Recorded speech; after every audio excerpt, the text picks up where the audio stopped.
फैसले दिल से नहीं, दिमाग से लिए जाते, और जिन फैसलों को दिल और दिमाग दोनों ही सहारा दे उन्हें बदला नहीं जा सकता। और एक बार अगर ऐसा फैसला ले लिया जाए तो फिर ना अंजाम की परवाह होती है और ना ही नतीजे का डर।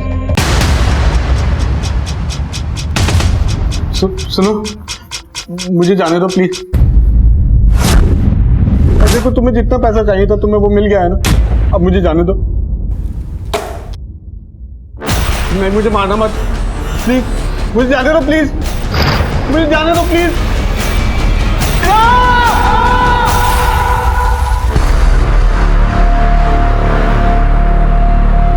जाइए रुक सर। अरे इतनी भी क्या जल्दी है, आपकी आजादी की खुशी में एक एक हो जाए।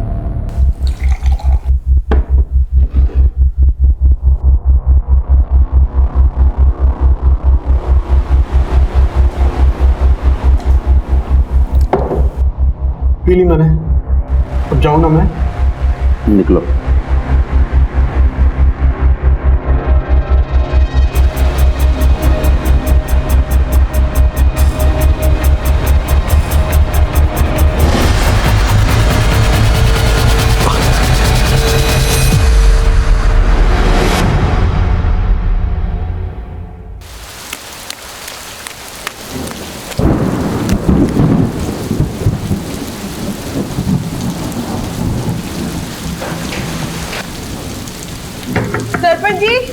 सरपंच जी।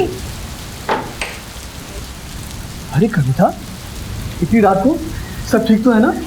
हमारे वो और देवर जी अभी तक खेतों से लौट कर नहीं है, हमें बहुत घबराहट हो रही है। तुम चिंता मत करो, मैं अभी बिट्टू, माली और लोगों को लेकर खेतों पर जाता हूँ और उन दोनों को ढूंढ कर लाता हूँ। तुम एक काम करो, तब तक मेरे घर में ही बैठो। ये दोनों कहाँ गए होंगे?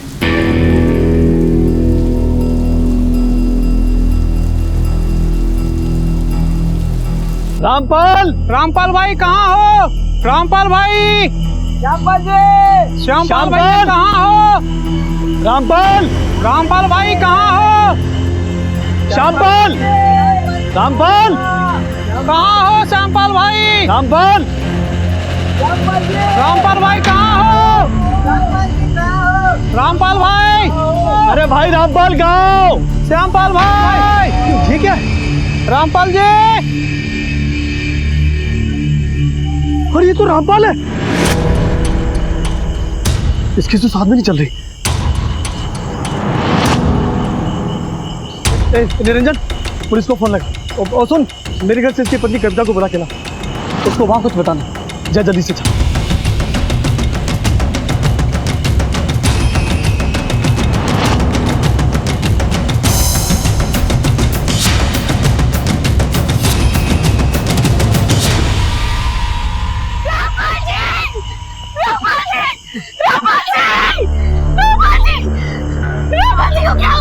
पता नहीं। रामपाल जैसे रसूखदार इंसान की हत्या ने गांव के लोगों के बीच हड़कंप मचा दिया था। आखिर रामपाल की हत्या किसने और क्यों की थी? रामपाल का भाई श्यामपाल कहाँ था? क्या रामपाल की हत्या उसी ने की थी या करवाई थी? पुलिस के लिए उलझनों की तो बस अभी शुरुआत ही।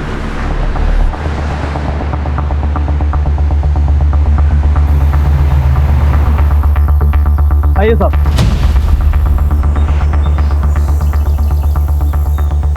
पीछे हटिए आप।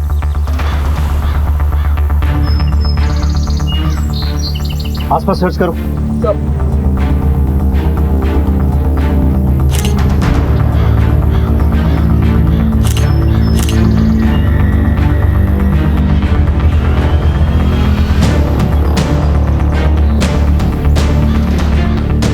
इसी रस्सी से इसका गला घोंट के मारा गया, पर बॉडी पर कोई भी स्ट्रगल के निशान नजर नहीं आए।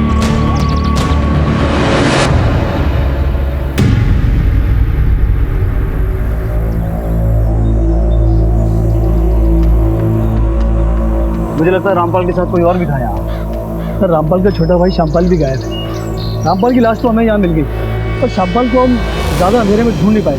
सर, जल्दी यहाँ आइए।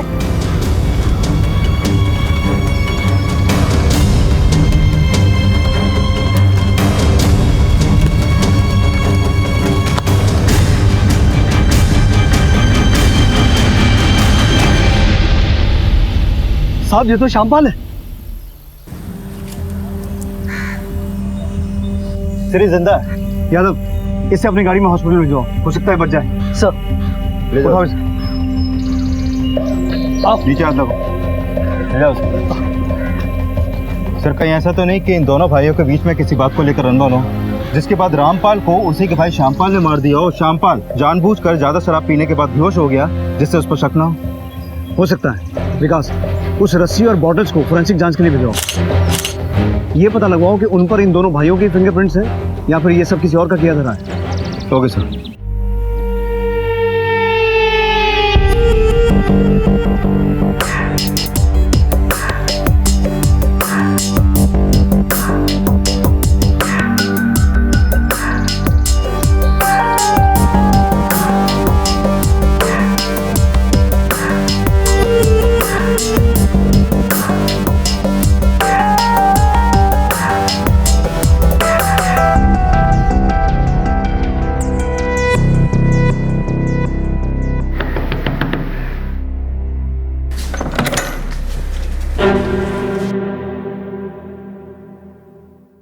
हमको अंदर नहीं बुलाएंगे क्या? हाँ अंदर नहीं, ठीक रुकना, जाना नहीं, हम आ रहे हैं, जाना नहीं हम।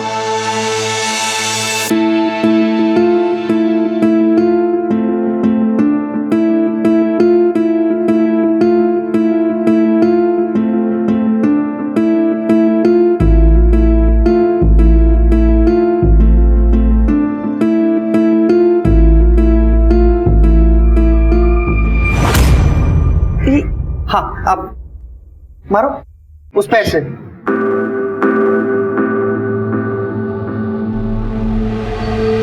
हाँ, अब आ दो, अब गृह प्रवेश करो। मैं सामान लेके आता हूँ। बिट्टू तुम्हें देखेगा ना तो बहुत खुश होगा। अरे तुम्हारी चप्पल भी। कविता जी, हम समझते हैं कि आप इस वक्त बात करने की हालत में नहीं है, लेकिन आपके पति के कातिलों तक पहुंचने के लिए हमारे लिए ये जानना जरूरी है कि कल रात को हुआ क्या था।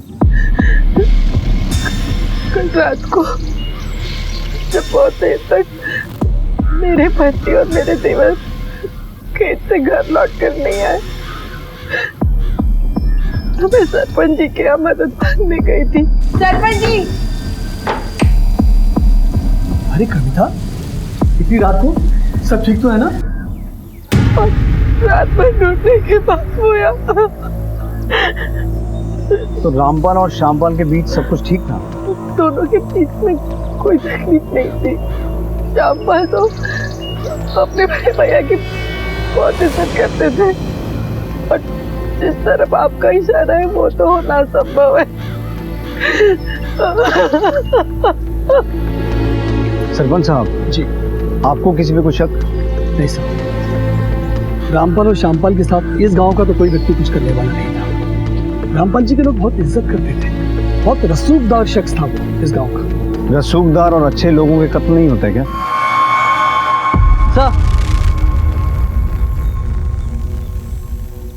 सर ये बंसी है, रामपाल के खेतों का रखवाला। सर रामपाल जी और श्यामपाल जी अपने खेतों से निकल गए थे, फिर यहाँ रास्ते में क्या हुआ नहीं पता। तो रामपाल और श्यामपाल के बीच कुछ कहासुनी हुई थी? कभी नहीं साहब। ठीक है, तुम जा सकते हो। सर अगर रामपाल को श्यामपाल ने नहीं मारा तो जरूर हत्यारा कोई तीसरा ही है। लेकिन सवाल ये खड़ा होता है विकास कि अगर हत्यारा कोई तीसरा है तो उसने सिर्फ रामपाल को क्यों मारा, श्यामपाल को जिंदा क्यों छोड़ दिया? क्या उसकी दुश्मनी सिर्फ रामपाल से थी? लेकिन इन सभी सवालों के जवाब तभी मिलेंगे जब श्यामपाल होश में आएगा। तब तक इन दोनों भाइयों के बारे में गाँव वालों से पता करते हैं। Right sir. साहब कभी कभी जो दिखता है ना वो होता नहीं है। मतलब? साहब ऊपर से तो पूरा परिवार काफी खुश और मिलजुल के रहने वाला लगता था, अंदर क्या चल रहा है किसे पता। साहब मुझे देवर भाभी का कोई चक्कर ही लगता है। ऐसा क्यों लगता है तुम्हें? दोनों हम उम्र थे, जो रामपाल चाचा के साथ कौन शादी करता?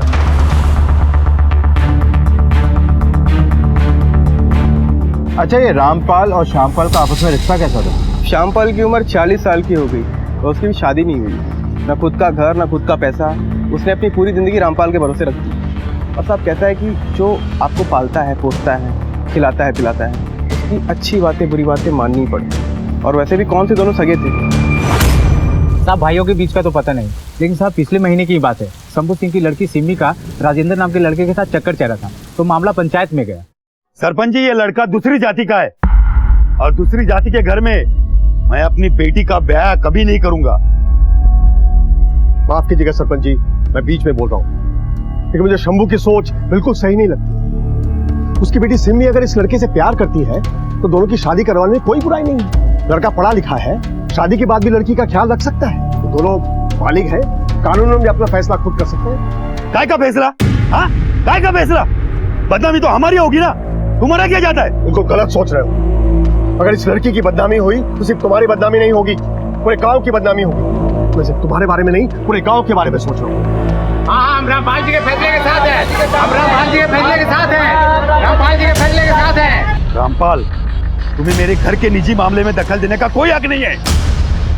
रही बात पंचायत की, तो मैं अपने फैसले खुद कर सकता हूँ, किसी की कोई जरूरत नहीं है। चल शंभू, चल।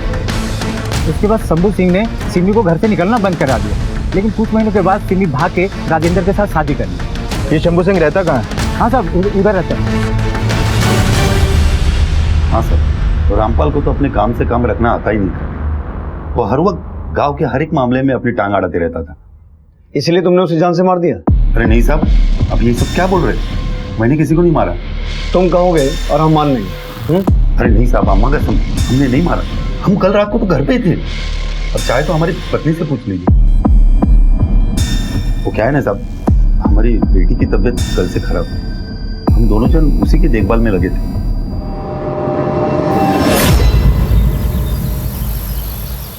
वो क्या है ना, यहाँ ज्यादा बिजली बंद होती नहीं है, पर आज पता नहीं क्यों। तुम ये लो ना, ऐसा करो ना, शायद बिट्टू आ गया। बिट्टू, अब बिट्टू, वो तुम्हारी मम्मी है, जाओ गले मिलो। वो बहुत छोटा था ना जब तुम चली गई थी, शायद पहचान नहीं रहा। जाओ बेटा, मम्मी। हाँ, जाओ जाओ जाओ जाओ, जाओ।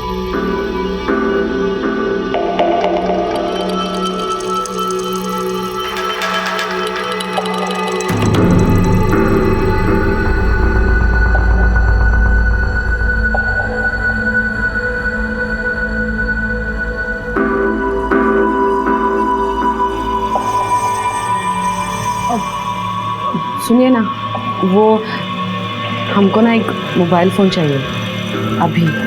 बस इतनी सी बात, हम अभी जाके ले आते हैं। तुम एक काम करो, तब तक तुम बिट्टू के साथ खेलो, हम मोबाइल लेके आते हैं। मोबाइल लेके, कपड़े तो बदले नहीं, अभी लेके आते हैं। हाँ,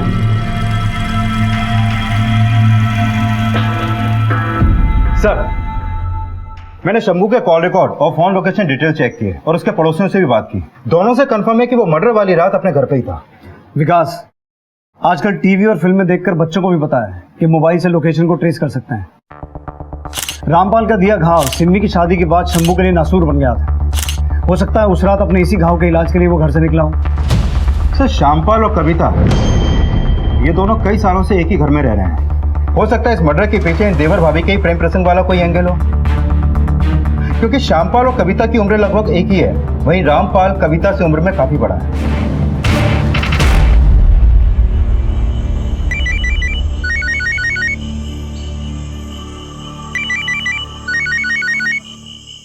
हेलो हेलो मेरी रानी। गुड्डू, और कितना टाइम लगेगा? यहाँ पर एक दिन भी ना 100 दिन के बराबर है। ये आदमी इतना चिपकू है कि 1 मिनट भी पीछे नहीं छोड़ता। अरे ये तो तुम्हारा ही आइडिया था ना। गुड्डू, हम इस आदमी को और नहीं झेल सकते। बस जिस झंझट और झमेले से हम भागे थे ना, हमें वही वापस आना पड़ा। मेरी जान, तुम चिंता मत करो, जैसे ये खेल खत्म हो जाएगा ना, हम दोनों फिर एक साथ में। ठीक है, तुम बम बनाने का सारा सामान भिजवाओ, एक धमाका करना है।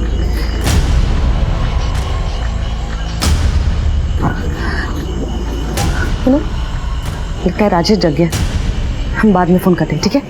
एक तरफ एक संदिग्ध महिला रानी अपने परिवार से कई सालों बाद मिली थी। इतने सालों वो कहाँ रही थी, क्या चल रहा है उसके मन में? दूसरी तरफ रामपाल की हत्या की गुत्थी उलझती जा रही थी। पुलिस के हाथ आती हर लीड एक डेड एंड पर जाकर रुक रही थी, लेकिन पुलिस ने अपने तजुर्बे से एक के बाद एक कड़ियां टटोलनी शुरू कर दी। जैन सर, मैंने कविता और शामपाल दोनों के कॉल रिकॉर्ड और लोकेशन डिटेल चेक किए, लेकिन ऐसा कुछ लगा नहीं जिसके बिना पर उन पर शक किया जा सके। और सर, फॉरेंसिक रिपोर्ट के मुताबिक वारदात पे मिली दोनों शराब की बोतल्स में स्लीपिंग पिल्स के ट्रेसेस मिले। फॉरेंसिक टीम का कहना है कि रामपाल और श्यामपाल दोनों को बेहोश करने के लिए कम से कम 8 से 10 गोलियों का इस्तेमाल किया गया है। तो रामपाल और श्यामपाल दोनों की बॉडीज में उन पिल्स के ट्रेसेस मिले? यस सर, दोनों बोतल्स में पिल्स मिक्स की गई थी, जिसके बाद वो शराब पीते ही दोनों बेहोश हो गए। सर, ये फॉरेंसिक रिपोर्ट आने के बाद मैंने अपने कुछ कांस्टेबल्स को क्राइम सीन पर दोबारा विजिट करने के लिए भेजा, जहाँ से कुछ ही दूरी पर उन्हें एक शराब की बोतल और मिली है। ये देखिए सर, इस बोतल को इतने अच्छे तरीके से साफ किया गया है कि इसके फिंगरप्रिंट्स भी मिट गए हैं, और ये उसी ब्रांड की बोतल है जो बोतल्स हमें क्राइम सीन पर पहले मिली थी। और हाँ सर, एक बात और, ये ब्रांड लोकली अवेलेबल नहीं है। ये ब्रांड अगर लोकली अवेलेबल नहीं है तो ये बात तो साफ है कि उस रात कोई तीसरा आदमी ये शराब लेकर बाहर से आया था या फिर बुलाया गया था। स्ट्रेंज, एक छोटे से गांव में मर्डर की इतनी बड़ी तैयारी। कहीं ऐसा तो नहीं कि रामपाल के मर्डर में श्यामपाल का कोई हाथ है और उसने इस काम में किसी तीसरे शख्स की मदद ली है, और प्लान के मुताबिक उस रात श्यामपाल वो शराब पी के बेहोश हो गया जिसमें नींद की गोलियां मिली हुई थी। चलो, एक बात तो साफ हो गई कि उस रात रामपाल और श्यामपाल के अलावा वहां कोई तीसरा शख्स भी मौजूद था। अब हमें पता ये लगाना है कि यह हत्या श्यामपाल के इशारे पर हुई थी या फिर उस तीसरे आदमी का रामपाल के साथ कोई डायरेक्ट कनेक्शन है। एक मिनट। हेलो, ठीक है सर, श्यामपाल को होश आ गया, उसे घर ले गया अभी।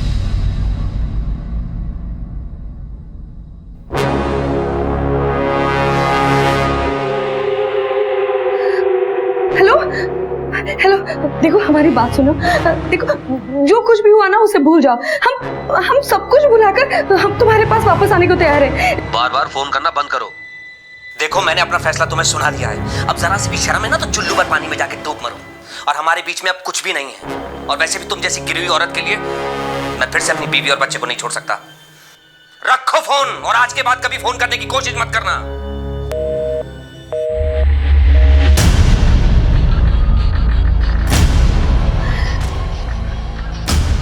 साला अपनी बीवी के लिए हमको धोखा देगा, हाँ?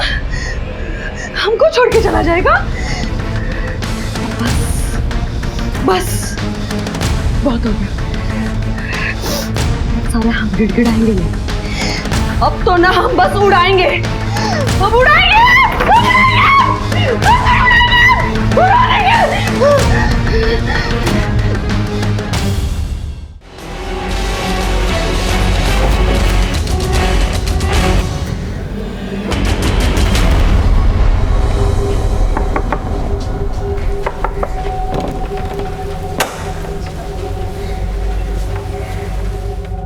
श्यामपाल, आइए।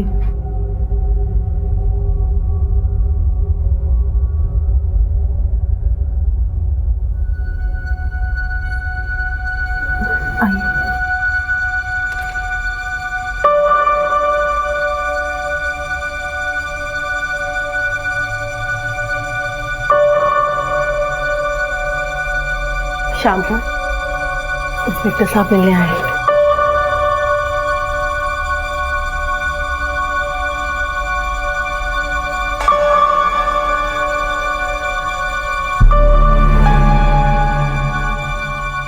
बताइए, क्या हुआ था उस रात? रात साहब, हमेशा की तरह खेतों पे बहुत काम था। हम कोई आधा घंटा देरी से निकले थे, घर की तरफ बढ़ ही रहे थे साहब कि अचानक एक सुनसान जगह पे भाई साहब को किसी से बातें करते हुए देखा। अरे श्यामू, आ, जल्दी आ, जल्दी आ। हाँ बैठ। श्यामू, ये प्रताप भाई है। इनका गौसगंज में बहुत बड़ा कारोबार है, लेकिन हमारे प्रताप भाई अब गौसगंज में रहने वाले नहीं हैं। ये अब लखनऊ में जाके रहने वाले हैं। तो इन्हें एक ऐसे इंसान की तलाश है जो इनके बने बनाए बिजनेस को बिल्कुल बढ़िया से संभाल ले। उसके बदले ये मुनाफे का 70% देने को तैयार है। समझ गया ना? क्या सोचता है? अरे हमें तो लगता है ये हमारे लिए बहुत बढ़िया सौदा होने वाला है? अब भाई साहब, अरे इतना मत सोचिए, बहुत फायदे का सौदा है। अरे ले श्याम। अब भैया की बात टाल नहीं सकते थे साहब। उन्होंने कहा तो बोतल हमने हाथ में ले ली। 3-4 घूंट पिए थे साहब कि सर चकराने लगा। हमें पेशाब जाने की जरूरत महसूस हुई तो हम झाड़ियों की तरफ गए, लेकिन कुछ समझ में नहीं आया। कुछ ऐसा लगा जैसे सब कुछ घूम गया। दुनिया पलट सी गई थी। उसके बाद खुद को हॉस्पिटल में पाया। उस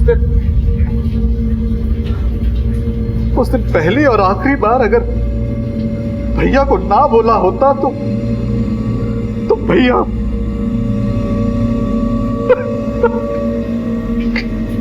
आपने उस आदमी का चेहरा देखा था? नहीं साहब, उसने गमछा लपेटा हुआ है। तो श्यामपाल, ऐसा भी तो हो सकता है कि तुम अपने बड़े भाई की गुलामी करते करते थक गए थे, आजादी चाहते थे। वैसे भी तुम दोनों भाइयों का रिश्ता सौतेला ही था। आप अब में शक कर रहे हैं साहब? हम शक क्यों ना करें? उस कातिल ने सिर्फ तुम्हारे बड़े भाई को मारा, तुम्हें सिर्फ बेहोश करके छोड़ दिया। और हैरानी की बात है कि तुमने उस आदमी के साथ बैठ के शराब पी, लेकिन उसका चेहरा तुमने नहीं देखा। तो ऐसा क्यों नहीं हो सकता कि तुम्हारी नजर अपने बड़े भाई की प्रॉपर्टी और उसकी बीवी पर थी? क्यों? यही प्लान था ना तुम दोनों का? प्लान? कौन सा प्लान? हम रामपाल जी से बहुत प्यार करते थे और मरते दम तक करते रहेंगे। रामपाल जी के साथ अगर किसी ने हमारा नाम भी सुन लिया तो गांव में जीना मुश्किल हो जाएगा हमारा। हम रामपाल जी को कभी धोखा नहीं दे सकते थे। उन्होंने हमारा हाथ उस वक्त थामा था तो पूरी दुनिया हमारे हाथ से छूट चुकी थी। एक बेबस विधवा की मांग में सिंदूर भरा था, मुझे दोबारा सुहागन बनाया था। हमारे भैया हमारे पिता के समान थे साहब। पहली भाभी की मौत के बाद उन्होंने खुद को काम में डुबो सा लिया था। ये जो कुछ भी आप देख रहे हैं ना साहब, ये सब हमारे भैया ने अपनी कड़ी मेहनत से हासिल किया। चलो उनका तो समझ में आता है, लेकिन तुमने शादी क्यों नहीं की? कविता के लिए? कैसी बातें कर रहे हैं साहब? हमारे और हमारे भाभी के बीच में कभी कुछ नहीं था और नहीं हो सकता है साहब। भाभी ही क्या, किसी भी लड़की के साथ हमारा कभी कुछ नहीं हो सकता था, क्योंकि हम किसी औरत के लायक नहीं है साहब। फिर नई कहानी? सर, ये रामपाल की पोस्टमार्टम रिपोर्ट। इस रिपोर्ट से साफ हो गया है कि उसकी बॉडी में शराब के साथ साथ नोलेन सिम नाम की स्लीपिंग पिल्स भी काफी मात्रा में मिली हुई थी, जिसकी वजह से रामपाल अनकॉन्शियस हो गया और फिर हत्यारे ने रस्सी की मदद से उसका गला घोंटकर उसको मार डाला। सर, इस रिपोर्ट के हिसाब से उसकी मौत 8 जुलाई की रात 12 से 2 बजे के बीच हुई थी। सर, मैं भी आपको एक बात बताना चाहता हूँ। सर, आज से 6 महीने पहले मैं मुरादाबाद में पोस्टेड था, जहाँ पर डॉक्टर अवस्थी का मर्डर केस आया था। डॉक्टर अवस्थी को किडनैप करके उनका मर्डर कर दिया गया था। सर, वो मर्डर और ये मर्डर एक तरीके से किए गए हैं। सेम ब्रांड की दारू यूज की गई है, सेम स्लीपिंग पिल्स यूज की गए हैं, और तो और गले पे जो रस्सी है उसका नॉट का तरीका भी सेम तरीके से बांधा गया है। सर, इतनी सारी बातें इत्तेफाक तो नहीं हो सकती ना। सर, उस केस में हमने संदीप सिंह को और उसके गैंग को अरेस्ट किया था।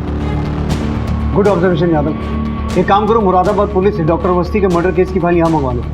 देखते हैं हमारे यहाँ क्या लगता है। सर, पुलिस कांस्टेबल यादव की सतर्कता ने इस केस को एक नई दिशा दी थी। क्या उसका शक सही था या फिर रामपाल की मौत के पीछे कुछ और ही राज दफन थे?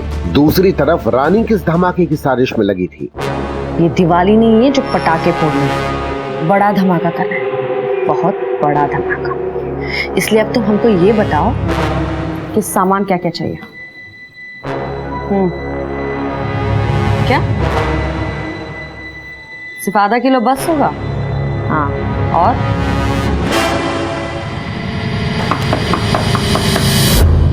अच्छा सुनो, हम तुमको बाद में फोन करते हैं।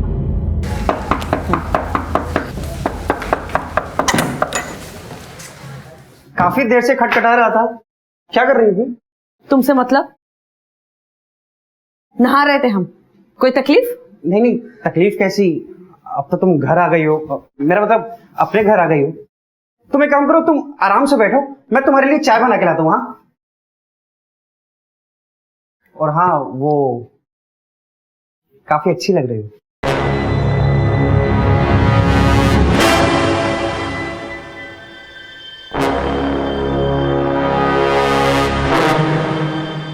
विकास, कुछ मिला? सर, ये मुरादाबाद के डॉक्टर अवस्थी मर्डर केस की फाइल है। इस केस को मैंने अच्छे से स्टडी किया सर। ये संदीप, जिसने डॉक्टर अवस्थी का मर्डर किया, सर ये शुरू में मुरादाबाद की पटाखों की फैक्ट्री में काम करता था और वहीं काम करते करते इसने फैक्ट्री में काम करने वालों के साथ अपना खुद का एक गैंग बनाया और फिर डॉक्टर अवस्थी को अगवा करके उनके घर वालों से 5 लाख रुपए की फिरौती मांगी। जैसे ही फिरौती मिली उसने डॉक्टर अवस्थी को मार दिया। उसके बाद वो हिसार भाग गया, जहाँ से मुरादाबाद पुलिस ने उसे दर्द पहुंचा। सर मामला अभी अंडर ट्रायल है, लेकिन 2 महीने पहले से कोर्ट से बेल मिल गई। लेकिन रामपाल मर्डर केस में किसी तरह की फिरौती की डिमांड नहीं की गई। अगर संदीप ने रामपाल को मारा है तो संदीप को इस बात से क्या फायदा हुआ होगा? सर हो सकता है ये फायदा संदीप को श्यामपाल से मिला हो। मतलब श्यामपाल ने संदीप को हायर किया हो। यू मीन टू से कॉन्ट्रैक्ट के लिए? पॉसिबल है सर। एक काम करते हैं, इस केस की फाइल को एक बार दोबारा गो थ्रू करते हैं। अक्सर संदीप सिंह जैसे छोटे मोटे गैंगस्टर अपना सिम तो चेंज करते हैं लेकिन अपना फोन चेंज नहीं करते। एक काम करो, डॉक्टर अवस्थी मर्डर केस के जितने भी कल्प्रिट हैं उन सबके फोन्स का IMEI नंबर ट्रेस करो। ये पता लगाने की कोशिश करो कि हाल फिलहाल में ही उनमें से कोई भी फोन इस एरिया में एक्टिव हुआ है। Okay sir.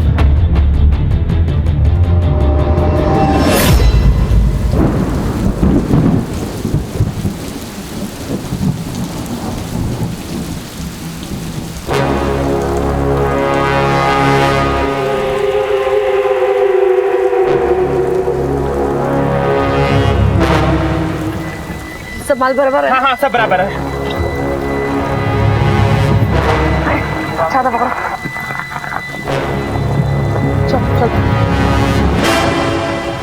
सर मुरादाबाद के डॉक्टर अवस्थी केस में जितने भी फोन नंबर्स और फोन यूज हुए थे मैंने उन सबके IMEI नंबर ट्रेस किए। सर उस मर्डर के बाद उनमें से दोबारा ना तो कोई नंबर यूज हुआ और ना ही कोई फोन। लेकिन सर इस इन्वेस्टिगेशन में एक लीड हाथ लगी है। सर ये Sandeep Singh doctor Awasthi murder case में एक नंबर पे लगातार टच में था और जिस फोन से ये नंबर यूज किया जा रहा था, जब मैंने उसका IMEI नंबर ट्रेस किया तो एक हैरान करने वाली बात पता चली। मैं आपको बताता हूँ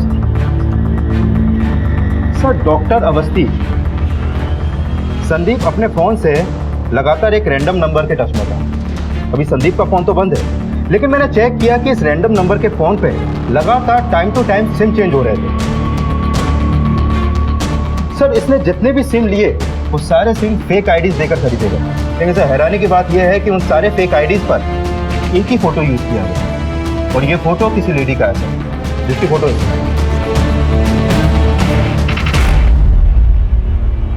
और सर रामपाल के मर्डर के वक्त भी ये फोन आदमपुर में एक्टिव था जहां पे रामपाल का मर्डर हुआ। विकास, तुमने एक बात नोट की, मुरादाबाद मर्डर केस के वक्त संदीप के फोन और इस फोन की लोकेशन कई बार सेम रही है। जो भी इस फोन का इस्तेमाल कर रहा है वही हमारा प्राइम सस्पेक्ट है। विकास, इस औरत की फोटो दिल्ली, हरियाणा, मध्य प्रदेश, यूपी और बिहार पुलिस में सर्कुलेट करवाओ और पता लगाओ कि इसकी असली पहचान क्या है। Okay sir. एक तरफ जहां रानी अब आदमपुर पुलिस की हिट लिस्ट में थी, वहीं दूसरी तरफ वो किसी बड़ी साजिश को अंजाम देने में लगी थी। एक सीधी सादी दिखने वाली महिला का एक गैंगस्टर संदीप सिंह से क्या संबंध था? क्या रामपाल की हत्या में उसी का हाथ था? अब वो क्या करने वाली थी? क्या पुलिस वक्त रहते उस तक पहुंच पाएगी?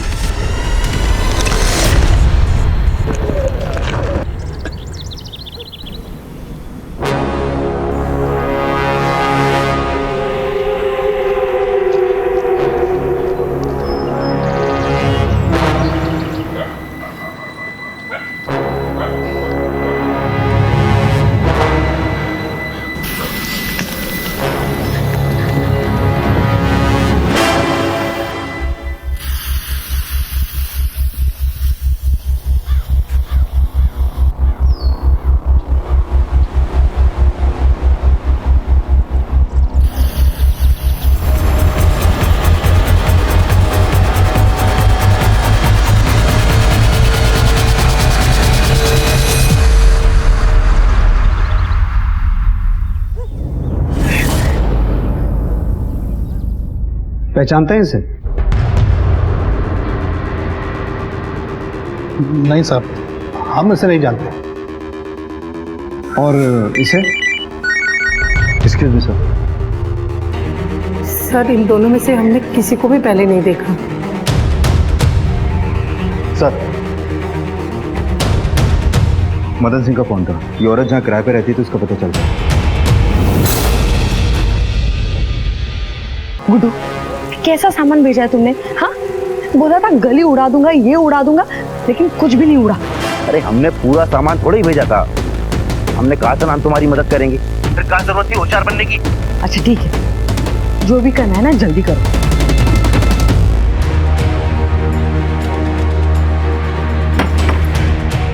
यही घर बताया था ना? हाँ सर, घर तो यही है। सर, ये आदमी यहाँ बगल में रहता है। यहाँ जो लोग रहते थे, आप उन्हें पहचानते हैं? हाँ, शंकर और रानी थे। ये रानी है? हाँ, ये रानी है। ये शंकर है? नहीं, ये शंकर नहीं है।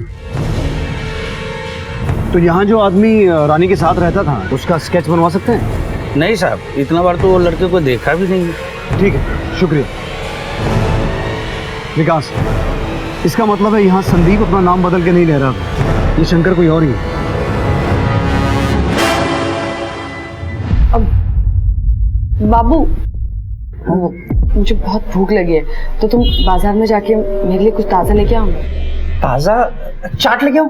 हाँ चलेगा। और तुम्हारी वो तीखी वाली मिर्ची भी डलवाऊंगा। हाँ? हाँ।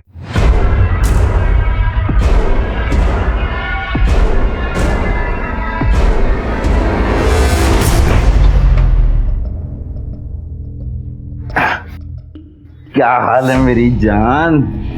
कैसी गुजर रही हैं रातें अपने पुराने पति के साथ? अच्छा, हमने आपको बोला था वो सामान लाने के लिए, बुलाया? ये रहा वो सामान। अब तुम्हें धमाका करने से कोई नहीं रोक सकता। अब मेरा बदला जरूर पूरा होगा। सर, रामपुर के पुरानागंज थाने से फोन था। रानी की फोटो उनके थाने में एक बहुत पुरानी दर्ज हुई मिसिंग कंप्लेंट से मैच होती है, और ये रिपोर्ट उसके पति ने दर्ज करवाई। पति ने? हाँ सर। क्या नाम है उसके पति का? राजेश।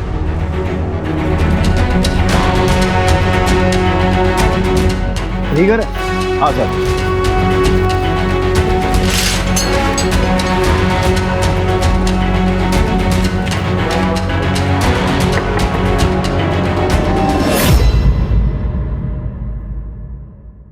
जी कहिए। हमें आपकी पत्नी रानी के बारे में कुछ बात कर।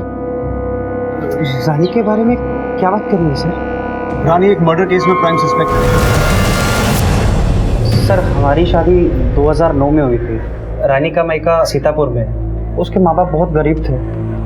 इतनी खूबसूरत लड़की ने हमसे शादी के लिए हाँ बोला, ये हमारे लिए सौभाग्य की बात थी। सर, हम तो पहले दिन से ही उसके दीवाने थे। सर, फिर 1 साल बाद हमारा बच्चा हुआ।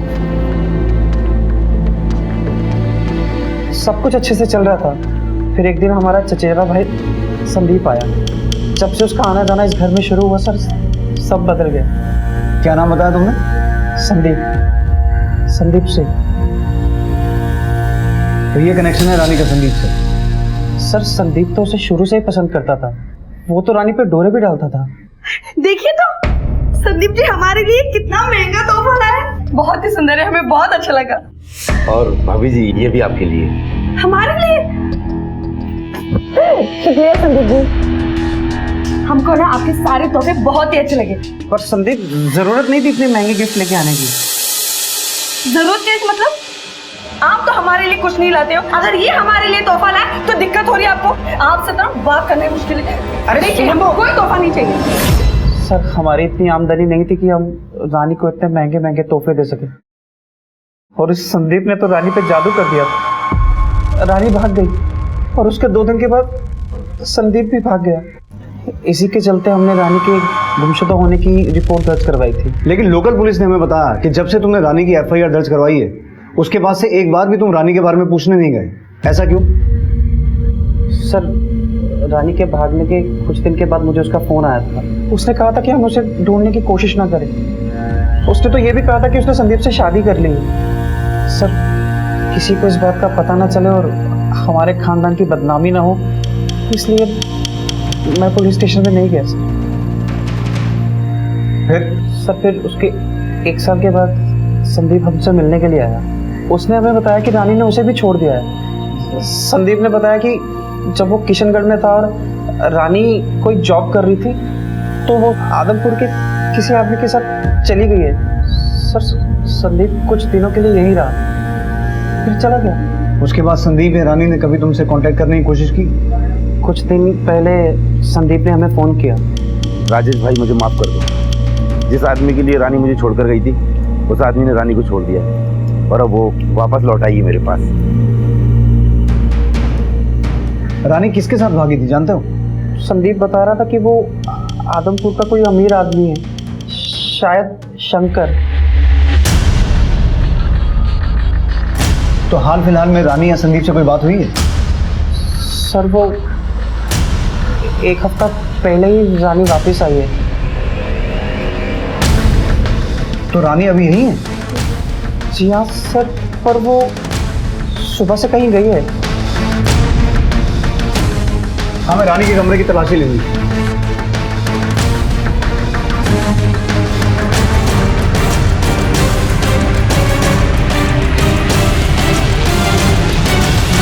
तेरे तो घंटा उठा है बारूद। रानी बॉम्ब बना रही है। ये बॉम्ब बनाने का सामान किसी बड़ी साजिश की तरफ इशारा कर रहा है। सर संदीप मुरादाबाद में किसी पटाखा फैक्ट्री में काम करता था, जरूर उसी ने यह सारा सामान रानी को लाकर दिया होगा। इसका मतलब है रानी और संदीप कुछ बड़ा प्लान कर रहे हैं। राजेश, रानी की जिंदगी में आजकल क्या चल रहा था?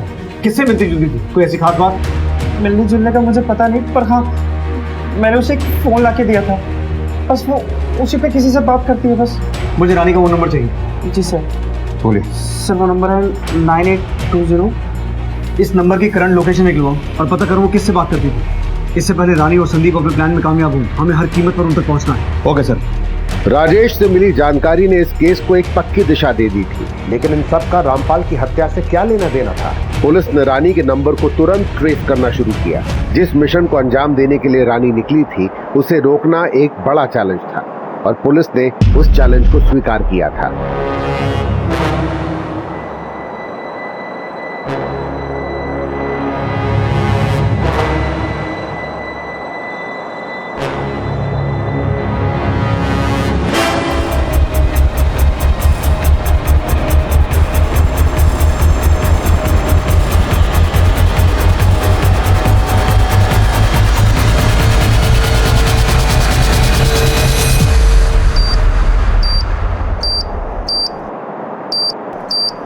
रानी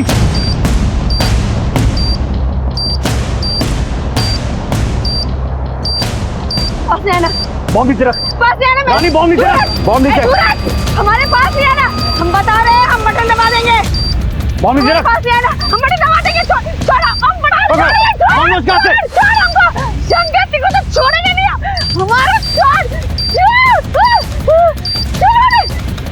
मैं जानता था तुझ जैसी औरत कभी अपनी जान खतरे में नहीं डालेगी। अब ये बता तेरा साथी कहाँ है संदीप? तेरा साथी कहाँ है संदीप? बोल।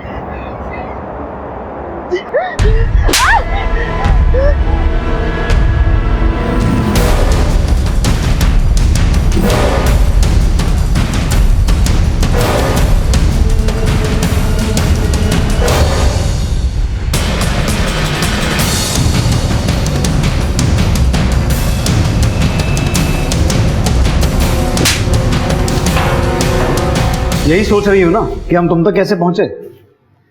दरअसल हमने श्यामपाल से शंकर के बारे में बात की थी। शंकर? शंकर तो हमारा भतीजा है साहब, हरदोई में रहता है। हरदोई में कहाँ? नदी किनारे वाली सड़क के पास। तुम्हारी कहानी है बड़ी दिलचस्प, इसलिए मैं ये कहानी शुरू से सुनना चाहूंगा। बोलो बोलो।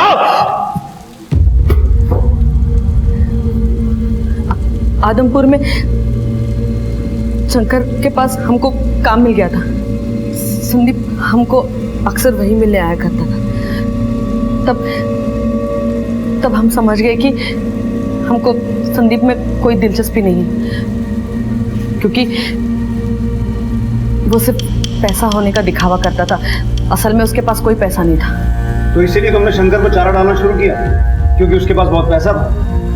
हाँ, शंकर हमको अच्छा लगा और उसको रिझाने में हमको ज्यादा तकलीफ नहीं हुई।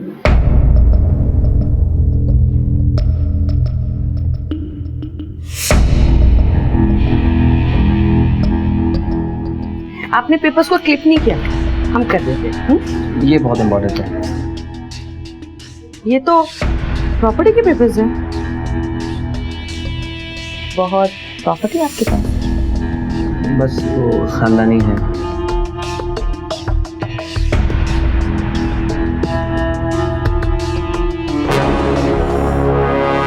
और जब अगली बार संदीप हमको मिलने आया तब हम उसको शंकर के बारे में सब कुछ बता दिए।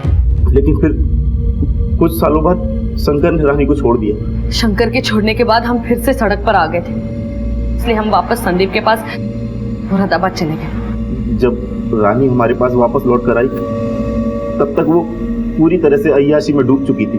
उसे दिन रात कुछ ना कुछ चाहिए था। हमारी इनकम तो शंकर के बराबर नहीं थी, इसलिए उसके सारे शौक पूरा नहीं कर पाए। लेकिन सच कहें तो हमें भी ऐसी कीड़े मकोड़े वाली जिंदगी से नफरत थी, इसलिए हमने एक दिन डॉक्टर अवस्थी को अगवा किया ताकि मोटे पैसे छाप सकें। एक तो तूने डॉक्टर अवस्थी से फिरौती का पैसा लिया और फिर उनको मार भी दिया। क्यों? अगर उसे खुला छोड़ देते तो उसके जरिए पुलिस हम तक नहीं पहुंच जाती क्या? मुझे जाने दो प्लीज। मेरे घर पर मेरे बीवी बच्चे मेरा इंतजार कर रहे होंगे। आपकी आजादी की खुशी में एक एक हो जाए।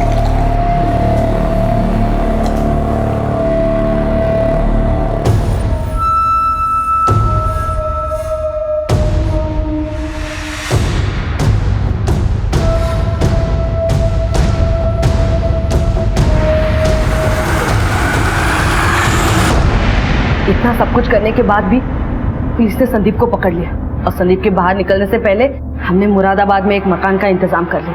वहीं छुपकर हम अंडरग्राउंड हो गए। हमें बस संदीप के बाहर निकलने का इंतजार था। तो रामपाल को क्यों मारा? अब ये मत बोलना कि नहीं मारा, क्योंकि जिस जगह रामपाल का मर्डर हुआ था तुम्हारा फोन उसी एरिया में एक्टिव था। हमने हमारा फोन संदीप को दिया था, पर रामपाल को संदीप ने मारा था। लेकिन तुम रामपाल के मर्डर में शामिल तो थी ना? खुल गई आंखें कि अभी भी कुछ बाकी है? और तुमने इस लड़की के लिए अपने बीवी बच्चों को छोड़ दिया, अपने माँ को घर से बाहर निकाल दिया। अरे तेरी बीवी आज भी तेरी लंबी उम्र के लिए करवा चौथ का व्रत रखती है। तूने बदले में क्या दिया शंकर? सिर्फ धोखा। देख ले रानी के कारनामे। जुबान संभाल के बात कीजिए। ए लड़की, तू अपनी जबान संभाल। मैं तुझ जैसी लड़की के मुंह नहीं लगता। हमको भी तुम्हारे मुंह नहीं लगना, समझ गए? चलो निकलो। मेरी बात निकलो।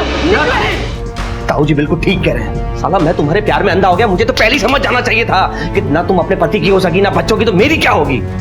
इससे पहले तुम्हें धक्के देके बाहर निकाल दूं। निकल जाओ यहाँ से। मेरी बात सुनो। मेरी बात तो सुनो। आज के बाद अपनी शक्ल मत दिखाना मुझे।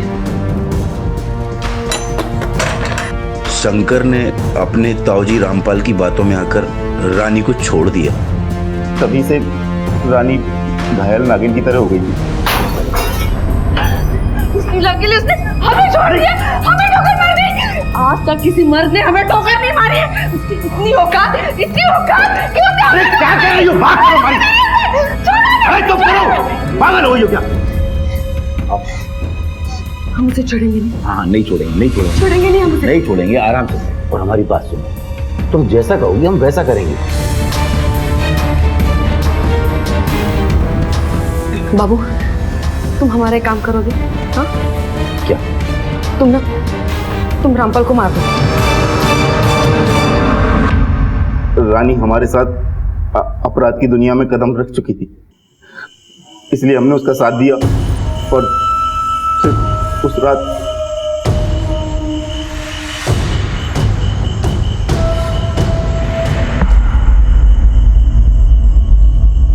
एक बात बताओ रानी, तुम्हारे कहने पर संदीप ने डॉक्टर अवस्थी को मारा, रामपाल को मारा। अगर तुम चाहती तो तुम्हारे कहने पर वो शंकर को भी मार सकता था। तो फिर बॉम्ब बनाकर इतना बड़ा रिस्क उठाकर तुम शंकर को इस तरह से क्यों मारना चाहती थी? हम शंकर से प्यार करते थे और उसके साथ खुश थे, लेकिन उस रामपाल के भड़काने के बाद शंकर हमको ठुकरा के चला गया। तो राजेश के पास वापस जाने का क्या ड्रामा था? रामपाल को मारने के बाद पुलिस और भी चौकन्नी हो गई थी और हमको छुपने के लिए जगह चाहिए थी, इसलिए हम राजेश के पास चले गए। हमने सोचा था कि रामपाल को मार के हम शंकर को भी मार देंगे और उसके बाद संदीप के साथ कहीं दूर भाग जाएंगे। इतना घमंड किस बात का है रानी? तुम हो क्या चीज? राजेश जैसे भले आदमी ने तुम जैसी गरीब लड़की के साथ शादी करके तुम्हें सम्मान दिया, इज्जत दी। तुम चाहती तो राजेश के साथ अपनी पूरी जिंदगी बड़े आराम से बिता सकती थी, लेकिन अपने लालच की वजह से तुम पहले संदीप के साथ भागी और फिर तुमने शंकर को फंसाया। और जिस बॉम्ब से तुम शंकर के चीथड़े उड़ते हुए देखना चाहती थी, उसी बॉम्ब ने तुम्हारी जिंदगी के चीथड़े उड़ा दिए। अब जिंदगी भर जेल में बैठ के हाथ मलने के अलावा तुम्हारे पास कोई काम नहीं है। झूठे रिश्तों के पीछे भागते भागते इंसान सच्चे रिश्तों की अनदेखी करने लगता है, और जब होश संभलता है तो सब कुछ लूट चुका होता है। इसलिए थोड़ी अंडरस्टैंडिंग, थोड़ा एडजस्टमेंट। हमारे आज के एपिसोड की दूसरी कहानी।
अरे अम्मा, वो हेमंत भैया से बात हुई थी हमारी, कहे हैं कि अगले हफ्ते तक आ जाएंगे।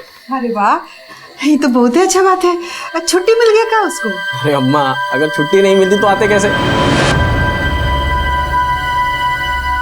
अरे हाँ, देखो कितना बढ़िया संजोग है, उसको छुट्टी मिल गया। अब तुम्हारे बाबूजी रिटायर भी कर रहे हैं, बहुत साल के बाद सब परिवार एक साथ रहेंगे। सही बात है। अरे बाबूजी क्या हुआ? कुछ परेशान से दिखाई दे रहे हैं। अरे नहीं, बस यही सोच रहे हैं कि रिटायरमेंट के बाद हमें बहुत कुछ करना है।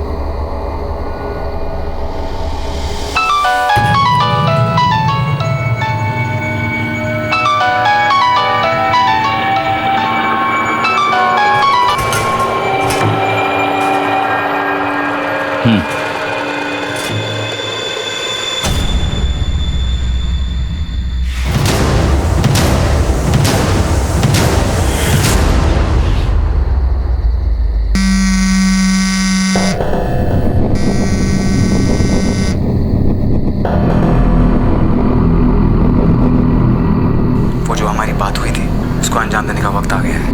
कब? इसी वक्त। कहाँ? स्टेशन रोड के पास। वहीं जहाँ 3 रास्ता मिलता है स्टेशन के पास। ठीक है, मैं अभी आता हूँ।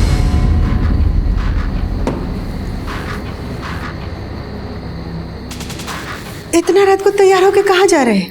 एक काम है, कोशिश करेंगे कि थोड़ा जल्दी आ जाएं। बाकी इतना रात में? अरे काम है तो क्या करें, तुम सो जाओ। चल।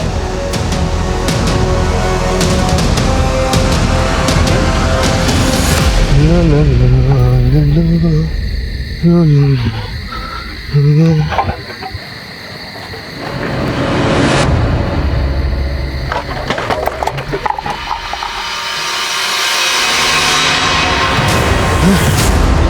number you are trying to call is currently switched off. The number you are trying to call is currently switched off.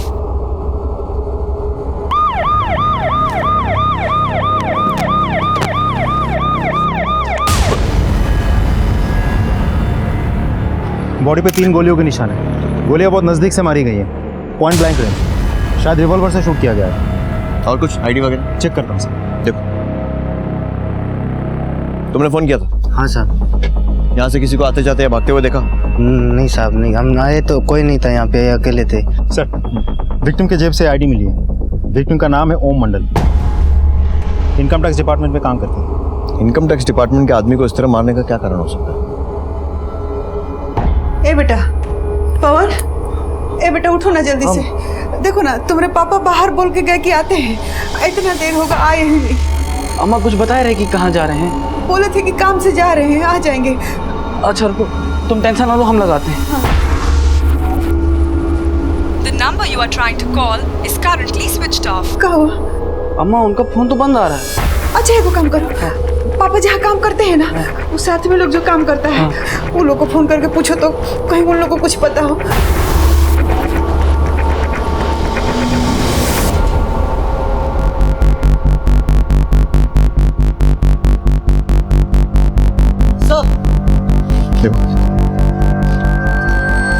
इससे मोबाइल और इनहेलर मिला है, शायद विक्टिम का है, वहां पर गिरा हुआ था। मोबाइल ऑन करने पर पासवर्ड लॉक बता रहा है।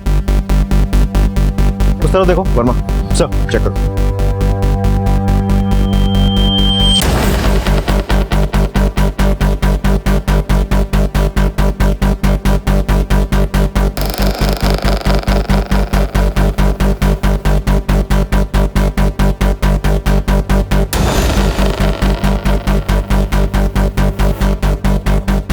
बाकी तो भी यहीं आसपास होंगे। पूरे एरिया में अच्छे से छानबीन करो।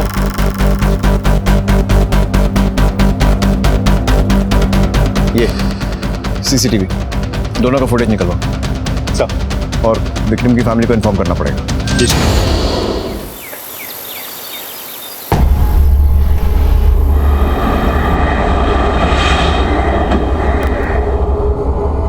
अभी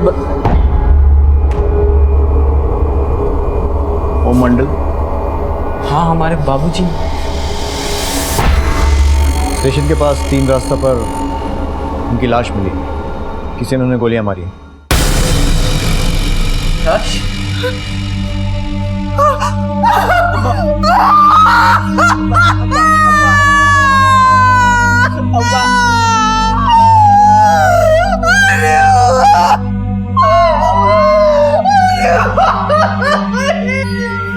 ये कुछ सामान हमें क्राइम सीन से मिले हैं।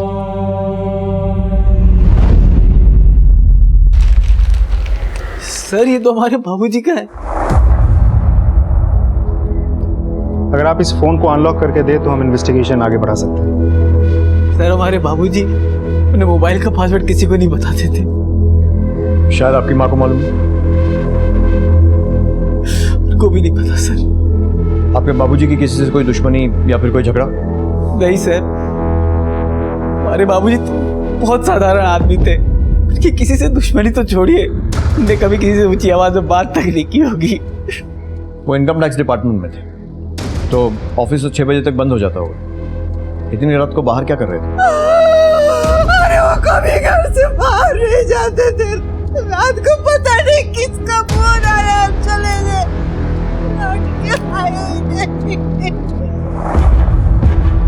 वर्मा साहब, फोन को साइबर सेल भेजो और अर्जेंट बेसिस पर डेटा और कॉल रिकॉर्ड करवाओ। जी सर।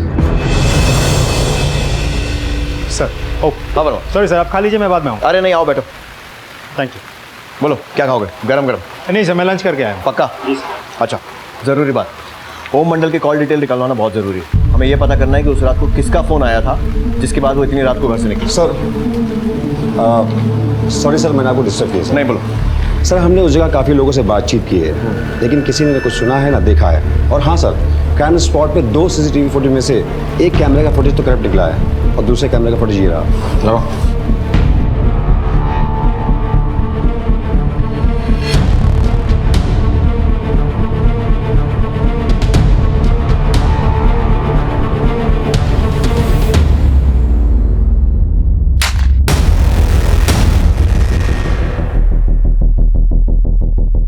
फुटेज से एक बात तो क्लियर कि गाड़ी की नंबर प्लेट उसी कैमरे में दिखी है जिसका फुटेज करप्ट हो गया।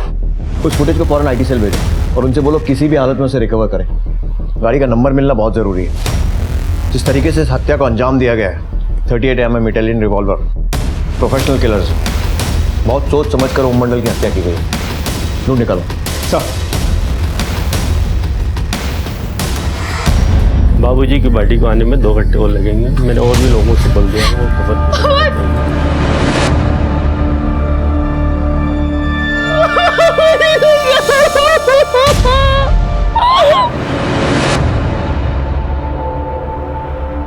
अम्मा, अम्मा कहाँ है? अम्मा!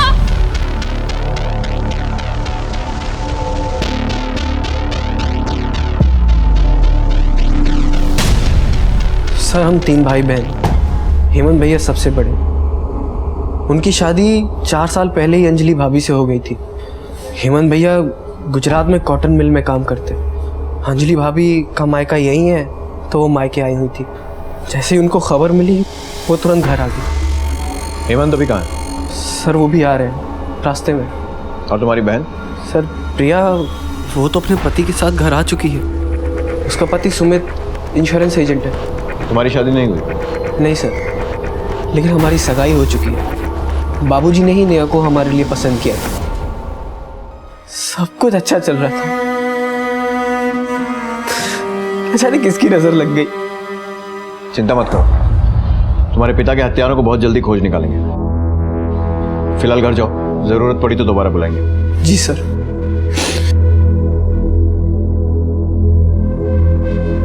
मिश्रा जी। सबसे पहले ओम मंडल के घर वालों की पूरी हिस्ट्री निकालो। पता करो कि उन सबकी दिनचर्या कैसी है और कत्ल के वक्त कौन कौन कहाँ था और किसके साथ था। पड़ोसियों से भी पूछताछ करो, देखो क्या बोलते हैं। जी बिल्कुल सर। ये रहे ओम मंडल के कॉल रिकॉर्ड्स। कल रात ओम मंडल की किसी गिरीश पांडे नाम के आदमी से फोन पे बात हुई, उसके बाद ही वो घर से निकले थे। गिरीश पांडे कॉल ट्राई किया? ट्राई किया सर, रिंग हो रहा है लेकिन उठा नहीं रहा। डिटेल्स मंगवा लिया सर। जल्दी जल्दी हाथ चलाओ सुषमा, जितना जल्दी हो सके मैं यहाँ से निकलना है। पर बात क्या है, आप इतना घबरा क्यों रहे? सवाल जवाब का वक्त नहीं है हमारे पास, जैसे हम कह रहे हैं वैसे करो।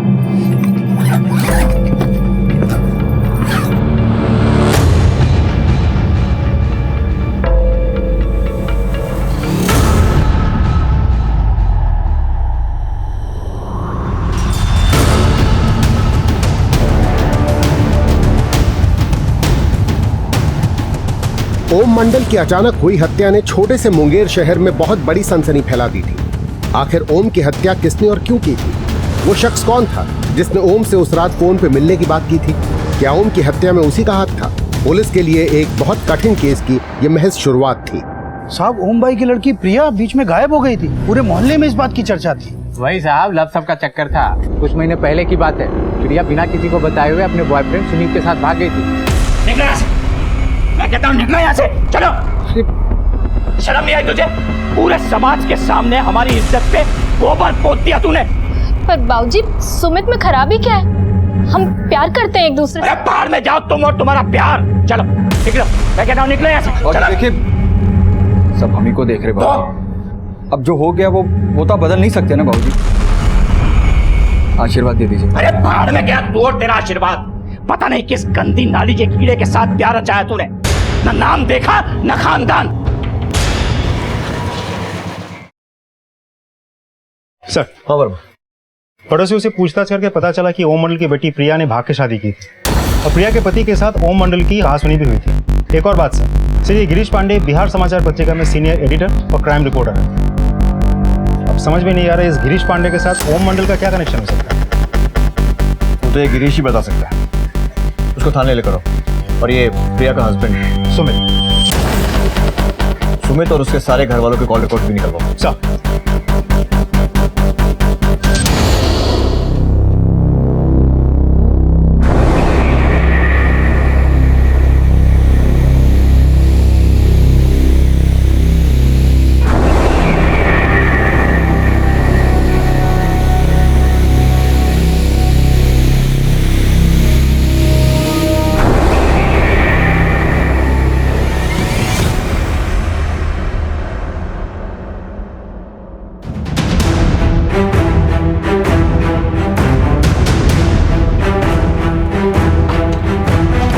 सर यहाँ तो लॉक लगा हुआ है। पड़ोसियों से पूछताछ करते हो? जी बिल्कुल। सुनिए सर, जी सर। गिरीश पांडे यहीं रहते हैं ना? जी सर, रहते तो यहीं पे हैं। आपको जानते हैं इनके बारे में? दोनों साथ में निकले अभी थोड़ी देर पहले, और उनके साथ में बहुत सारा सामान था। कैसे गए? बाइक से गए, गाड़ी से गए? कोई नंबर वगैरह देखा आपने? नहीं सर, देखा तो नहीं है। जाते वक्त कुछ जिक्र किया था उन्होंने? फ्लाइट से जाएंगे, ट्रेन से, बस से? नहीं सर, कोई जिक्र नहीं किया उन लोगों ने। Thank you. Okay sir. Control room से तुरंत कोऑर्डिनेट करो और पता करो इस गिरीश का मोबाइल लोकेशन क्या है। जी बिल्कुल। हाथ से निकलना नहीं चाहिए। जी बिल्कुल। गिरीश का लोकेशन बस स्टैंड के पास का है। एक मिनट थोड़ा आगे।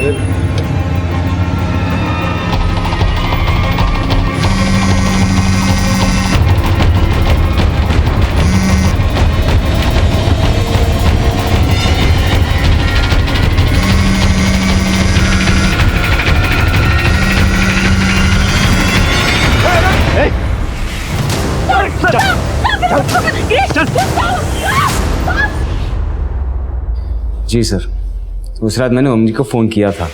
वो जो हमारी बात हुई थी उसको अंजाम देने का वक्त आ गया है। कब? इसी वक्त। कहाँ? स्टेशन रोड के पास। ठीक है, मैं अभी आता हूं। और हम 3 रास्ते के पास मिले भी थे। और फिर तुमने उन्हें मार दिया? नहीं सर, मैं किसी को क्यों मारूंगा? तो फिर इतनी रात को उन्हें फोन करके उस सुनसान जगह पर क्यों बुलाया था? देख गिरीश, हमसे झूठ बोलने का कोई फायदा नहीं होगा। हमें न्यूज़ ब्रेक करने के बारे में भले ही कुछ नहीं मालूम, लेकिन हड्डियां ब्रेक करने के मामले में हमारी मास्टरी है। सर, ओम जी के पास अपने डिपार्टमेंट की एक बहुत बड़े स्कैम की इंफॉर्मेशन थी जो मेरे साथ शेयर करने वाले थे। उनका कहना था कि इस स्कैम में काफ़ी बड़े नाम भी इन्वॉल्व हैं। मामला संजीदा था, इसलिए किसी सुनसान जगह पर मिलने की बात हुई थी। तो क्या इन्फॉर्मेशन शेयर की उन्होंने? कुछ नहीं सर, वो बस मुझसे मिले और कहे कि फिलहाल उनके जान को खतरा है, कोई उनका पीछा कर रहा है और हमारी अगली मुलाकात में वो मुझसे सारी इन्फॉर्मेशन शेयर करें।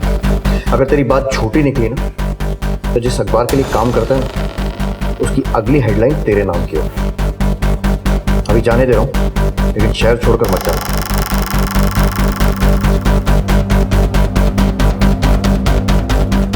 वर्मा सर, इसका आगा पीछा सब खुद निकालो। जितना सीधा ये खुद को दिखाने की कोशिश कर रहा है उतना है नहीं। लेकिन सर, अगर हम मान भी ले कि ये सच बोल रहा है तो कि ओम मंडल इसको ऐसा भी क्या बताने वाला था? वही तो कंफ्यूजन है कि मामला प्रोफेशनल है या पर्सनल। दोनों एंगल्स को टटोलना पड़ेगा। ओम मंडल के ऑफिस में भी पूछताछ है।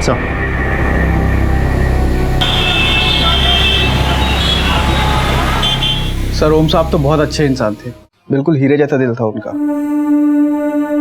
सर, ये क्या कर रहे हैं? अरे तुम्हारी सास की दवा के काम आएंगे। लेकिन सर, मैं आपसे पैसे कैसे ले सकता हूँ? तुम मेरे बेटे की तरह हो, ले सकते हो, रख लो। क्या ओम मंडल ने तुम्हारे सामने कभी किसी स्कैम का जिक्र किया था? नहीं सर, ऐसा कभी भी नहीं कहा उन्होंने कुछ। ठीक है सर, मैंने ओम जी के और भी कलीग से बात की है, लेकिन किसी के मुंह से किसी तरह के स्कैम के बारे में नहीं सुना सर। वैसे बाकी कलीग से बात करके देखते हैं, किसी ने कुछ तो सुना होगा। जी बिल्कुल।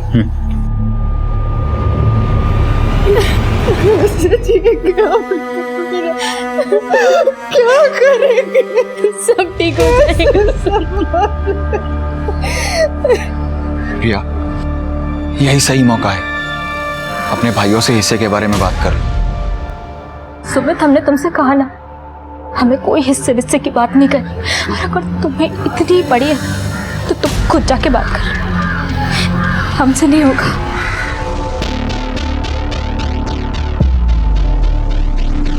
कमरे में चलिए।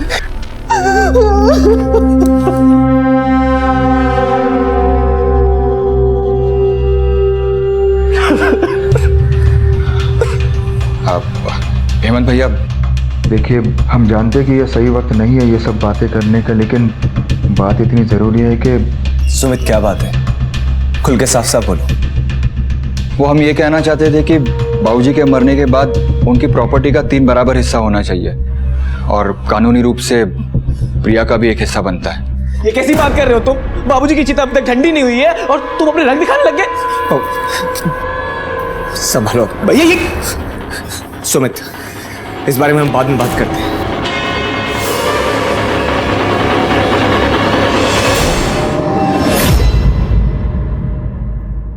सबकी नजरों में बहुत इज्जत थी उसकी। होती भी कैसे ना, एक नंबर का ड्रामेबाज और बनावटी था वो।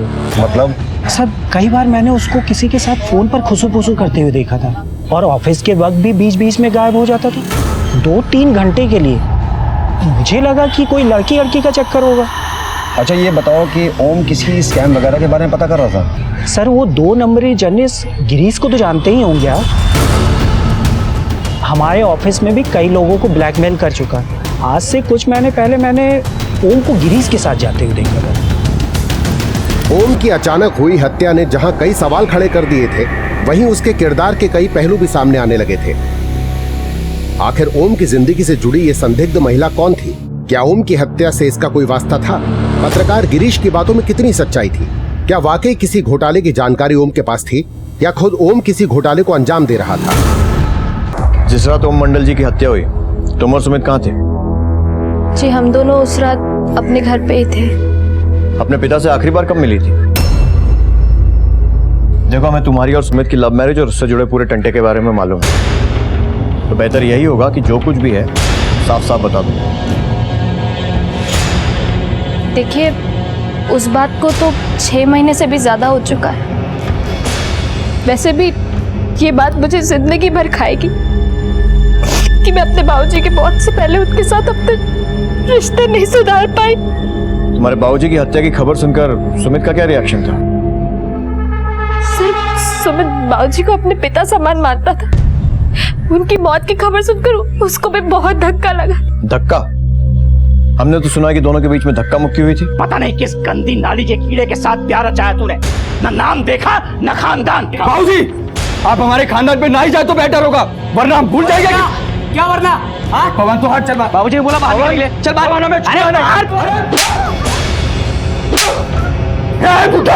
और सुमित धमकी देकर भी गया था। बहुत हो गया। अगर हमने हमारी तमीज छोड़ दी ना तो बहुत बुरा होगा। दिखा दी इसने औकात, इसलिए कहा था चलो चलो तुम लोग अंदर चलो। बाबूजी मेरी बात सुनो।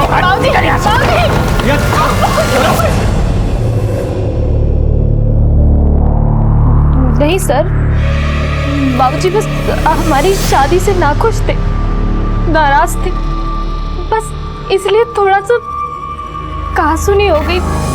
बस इसी बात से वो नाराज हो गए और कुछ नहीं।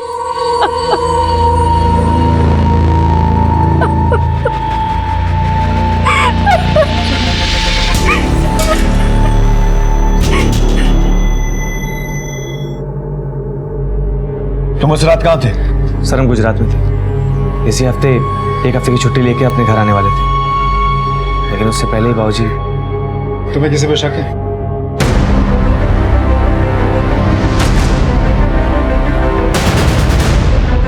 सर हमने अपने ससुर जी को नहीं मारा है, हम तो बस वो मामूली से लाइफ इंश्योरेंस एजेंट है सर। तो लाइफ इंश्योरेंस करते करते अपने ससुर जी का लाइफ इंश्योरेंस क्लेम करने का भी प्लान बना लिया। सच सच बता, तेरे ससुर ने तेरी और प्रिया की शादी को नहीं माना था, इसी बात से चिढ़कर उसे मरवा दिया ना? साहब ये सब बदला का कहानी टीवी और फिल्मों में ही अच्छा लगता है। असल जिंदगी में तो कोई भी इसे बेबुनियादी मानेगा ना साहब। और तेरे लालच की बात भी बेबुनियाद है। लालच साहब? कौन सा लालच साहब? बोला मत बन, हेमंत ने सब कुछ बता दिया है। तेरे ससुर की चिता की आग ठंडी भी नहीं हुई थी और तूने प्रिया के भाइयों से प्रिया के हिस्से की बात करना शुरू कर दिया था। बात यह है कि हमारी माली हालत ठीक नहीं है, तो हमने सोचा कि बाबूजी के जाने के बाद उनकी सारी संपत्ति, सारे पैसे दोनों भाई आपस में ही बांट लेंगे, हेमंत और पवन। तो हम बस यही चाहते थे कि एक हिस्सा प्रिया को भी मिल जाता, तो हम उन पैसों से कुछ एक धंधा कर लेते साहब। सर हमें तो बस बाबूजी के मरने के बाद होने वाले फायदे का लालच था, लेकिन हमने बाबूजी को मारा नहीं है। सर एक मिनट। सर ये रहे सबके कॉल रिकॉर्ड्स। वो गिरीश का क्या हुआ? सर ये देखिए, ये रहे उसके रिकॉर्ड्स।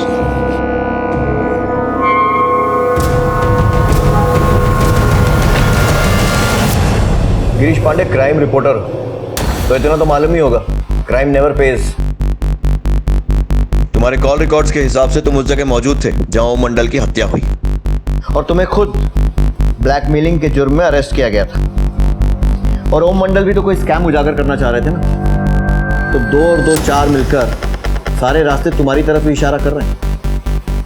सर, जिस केस की आप बात कर रहे हो उस केस में मुझे झूठे एलिगेशन में फंसाया गया था, इसलिए बाद में मुझे रिहा किया गया। इसी के बाद मैंने ओम जी से मुलाकात की थी। गिरीश, साफ साफ बता दो माजरा क्या था, वरना बाहर की खुली हवा तुम्हें नसीब नहीं होगी। सर, मुझे पता था कि आयकर विभाग में बड़ी धांधली चल रही है, लेकिन इसे प्रूव करने के लिए मेरे पास कोई पक्के सबूत नहीं थे। इसी के बाद मैं ओम जी से मिला और उन्हें कन्विंस किया कि वो मेरा साथ दे। ओम जी बहुत भले इंसान थे, वो तुरंत मेरा साथ देने में राजी हो गए। यही वो स्कैम है सर जिसमें मैं और वो काम कर रहे थे, और ये स्कैम सामने आने से काफ़ी लोगों की नौकरी खतरे में पड़ जाती। तो इसलिए तुमने उनसे सारे सबूत लिए और जब ओम जी ने विरोध किया तो उन्हें मार दिया। तुम्हारा झूठ ही तुम्हारे खिलाफ सबसे बड़ा सबूत बन गया गिरीश। सर, मैं ओम जी से मिला था, लेकिन ना उन्होंने मुझे कोई फाइल दी और ना हमारे बीच में कोई लड़ाई हुई। हम दोबारा मिलने वाले थे, लेकिन उसी रात ओम जी की हत्या हो गई और मैं बहुत डर गया था, और इसीलिए अगली सुबह हम अपना घर छोड़कर कहीं दूर भागने वाले थे ताकि मेरी पत्नी पर मुझ में कोई आँच ना आए। सर, ये खेल पिछले 6 महीने से चल रहा है, और हो ना हो ओम जी की शहादत भी इसी वजह से हुई है। तो और कौन कौन शामिल है इस खेल में? सर, इस खेल में तो काफ़ी प्याद है, लेकिन ये खेल आयकर विभाग के सबसे बड़े ऑफिसर्स के दत्ता और लाल गुप्ता के इशारों पर चलता है।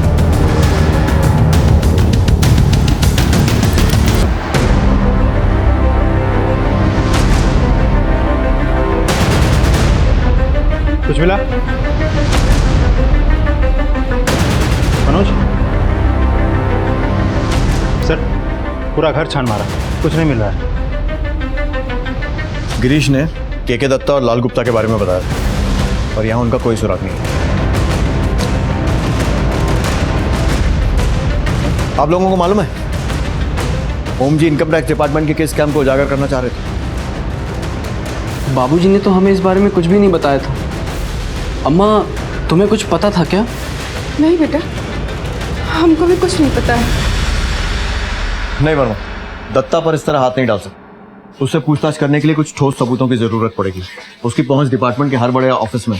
अगर वाकई उसका हाथ ओम मंडल की हत्या में है तो हमें रोकने के लिए साम दाम दंड भेद सब कुछ ट्राई करेगा। सर, मैंने हमारे कुछ कांस्टेबल्स को गुप्ता पे नजर रखने के लिए कहा है। आखिर वो दत्ता का राइट हैंड है, उसकी एक्टिविटीज से हमें कुछ तो इन्फॉर्मेशन मिलेगी। राइट, इस दत्ता की ज्यादा से ज्यादा जानकारी इकट्ठी करो, कुछ ना कुछ क्लू तो मिलेगा। और एक काम और करो, गुप्ता से मिलो, देखें क्या बोलते हैं। सर देखिए, आप लोग जो कह रहे हैं ना बिल्कुल गलत कह रहे हैं। हमने आज तक 1 रुपया भी हमारे जीवन में बेईमानी का नहीं खाया है, और ओम मंडल को हम क्यों मरवाएंगे? देखिए, ओम जी को हम बहुत अच्छे से जानते हैं, वो भला हमारे खिलाफ सबूत क्यों इकट्ठा करेंगे? तो फिर किसके खिलाफ करेंगे? के दत्ता के या फिर किसी और के? चलिए ये बताइए, हत्या वाली रात आप कहाँ थे? हत्या वाली रात हम हमारे घर पे ही थे। ठीक है, मान ले। गुप्ता जी, एक बात याद रखिए, झूठ के पैर नहीं होते और सच सामने आ ही जाता है। फिर मुलाकात होगी।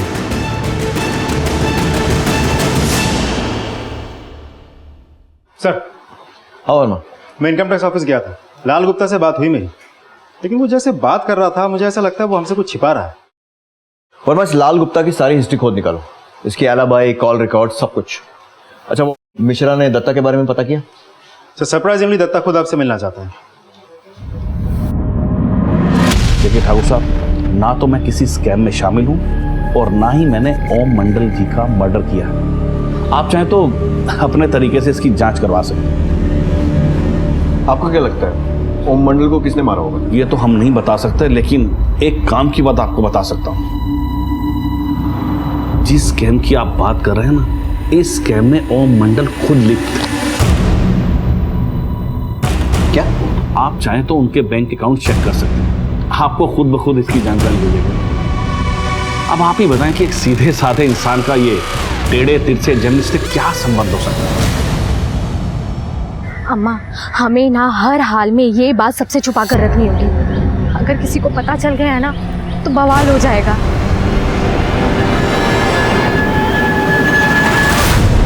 सर, दत्ता की इन्फॉर्मेशन तो सही निकली। ये रही ओम मंडल की बैंक स्टेटमेंट और लोन अकाउंट डिटेल्स। सर, इस अकाउंट में 3 बार 1-1 लाख करके पैसे डिपॉजिट किए गए थे, और ऊपर से ओम मंडल ने खुद 10 लाख का एक लोन लिया हुआ था। घर गिरवी रख के लिया था ये लोन। और ये देखिए सर, एक और खास बात, पैसे डालने के 10 दिनों के अंदर बैंक से सारे पैसे निकाल लिए गए थे। मतलब ये ओम मंडल इतना भी सीधा नहीं है जितना हम समझ रहे थे, और इस गिरीश ने भी बहुत सारी बातें छुपाई। वरना हो ना हो ये दोनों मिलकर कोई बड़ा गेम प्लान कर रहे थे। गिरीश, बैंक स्टेटमेंट से तो कुछ और ही एंगल सामने आ रहा है। अब हम किसकी बातों पे यकीन करें? क्या ओम मंडल खुद ही स्कैम में इन्वॉल्व थे, या फिर वो तुमसे झूठ बोल रहे थे, या फिर तुम हमसे झूठ बोल रहे थे? सर देखिए, मुझे इन्फॉर्मेशन मिली थी कि ओम जी ने स्कैम में कुछ पैसे लिए हैं, लेकिन उन्होंने ये पैसे इसलिए लिए थे ताकि इस स्कैम से जितने भी लोग जुड़े हुए हैं उस पर भरोसा कर सके और ज़्यादा से ज़्यादा इन्फॉर्मेशन मिल सके। इसलिए उन्होंने सारे पैसे बैंक से निकाल कर कहीं सेफली रख लिए थे। सर आप ही सोचिए ना, अगर वो भ्रष्ट इंसान होते तो क्या वो खुद अपना घर गिरवी पर रखकर बैंक से 10 लाख रुपए लेते? सर प्लीज़ आप मुझे एविडेंस फाइल दे दीजिए और यहाँ से जाने दीजिए। सॉरी गिरीश, इन सारी ब्रेकिंग न्यूज़ को हम खुद पुलिस स्टेशन में सॉल्व करेंगे और उसके बाद डिसाइड होगा कि असली ब्रेकिंग न्यूज़ क्या है और उस ब्रेकिंग न्यूज़ के पीछे किसका हाथ है।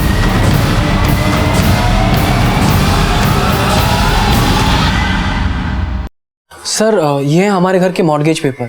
बाबूजी ने लोन हमारे लिए ही लिया था। हमें एक स्पेयर पार्ट्स की दुकान खोलनी थी तो हमें कुछ पैसों की ज़रूरत थी। बाबूजी, यूपीएससी की परीक्षा तो हम 32 साल की उम्र तक देते रहेंगे, लेकिन ऐसे घर पे बैठ के क्या करें? और कुछ दिनों में तो हमारी नेहा से भी शादी हो जाएगी, तो हम सोच रहे थे कि एक स्पेयर पार्ट्स की ना छोटी सी दुकान खोल लें। कुछ आमदनी होगी तो अपने पैरों पे भी खड़े हो जाएंगे। तो अगर कुछ पैसे मिल जाते। मैं देखता हूँ मैं तुम्हारे लिए क्या कर सकता हूँ। बाबूजी इन्हीं पैसों से हमारी मदद करने वाले थे। और वो 3 लाख रुपए जो 1-1 लाख करके उनके अकाउंट में आए थे, उसका क्या? सर ये बात शायद अम्मा को पता होगी। बाबूजी ने इन 3 लाख के बारे में हमें कभी नहीं बताया। इन्होंने 10 लाख रुपया कर्जा लिया था, लेकिन 3 लाख रुपयों के बारे में हम लोग को कुछ नहीं पता है। प्रिया के पापा बहुत ईमानदार थे। तो फिर वो रिश्वत के 3 लाख रुपए कहाँ गए? आपके पति का किसी और बैंक में भी अकाउंट? हम लोग को नहीं पता है सर। ठीक है वर्मा, सर ओम मंडल के ऑफिस ड्रॉर्स की तलाशी करो।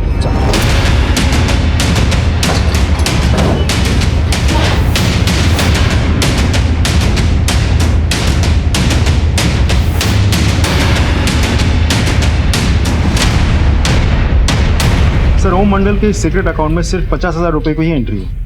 बाद में ओम मंडल ने ये पैसे 25,000 करके किसी किरण शर्मा के अकाउंट में ट्रांसफर किया। अब ये किरण शर्मा कौन है और इसका ओम मंडल से क्या कनेक्शन? सर मैं ओम मंडल के परिवार वालों के कॉल रिकॉर्ड चेक कर रहा था। मैंने एक बड़ी अजीब चीज़ नोटिस की। क्या?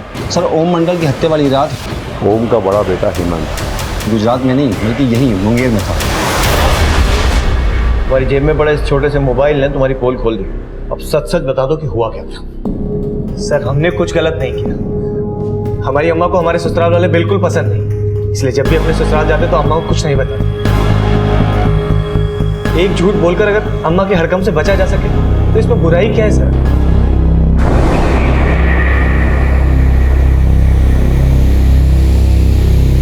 आईटी सेल ने सीसीटीवी फुटेज का कुछ हिस्सा रिकवर किया। ये रही फुटेज।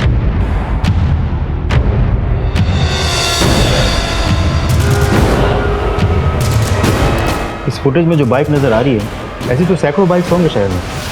सर ये देखिए, इस बाइक का जो नंबर प्लेट है इसका 3 डिजिट तो ठीक से विजिबल तक नहीं है। हम खूनी तक पहुंचेंगे कैसे? वर्मा एक रास्ता है, थोड़ा लंबा है लेकिन सीधा मंजिल तक पहुंचाएगा। मतलब ये कि ये देखो, इस सीरीज के आगे के सारे नंबर दिख रहे हैं, सिर्फ आखिरी के 3 नंबर बचे। राइट, मतलब 999 रजिस्ट्रेशन। और उन 999 रजिस्ट्रेशन में इस तरह की गाड़ियों का रजिस्ट्रेशन गिने चुने होंगे। निकालो जितने भी, हमारा शिकार वहीं मिलेगा। सब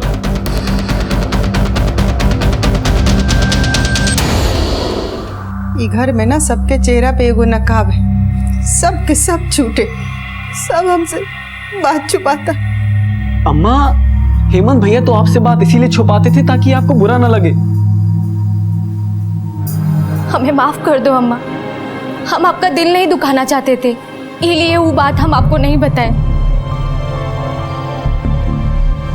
अम्मा, अम्मा।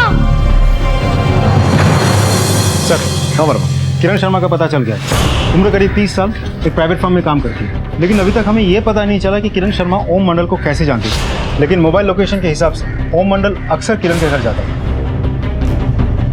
वर्मा, ये आदमी भी बड़ा अजीब है। जितना हम इसे समझने की कोशिश कर रहे हैं उतने नए नए रूप सामने आते जा रहे हैं इसके।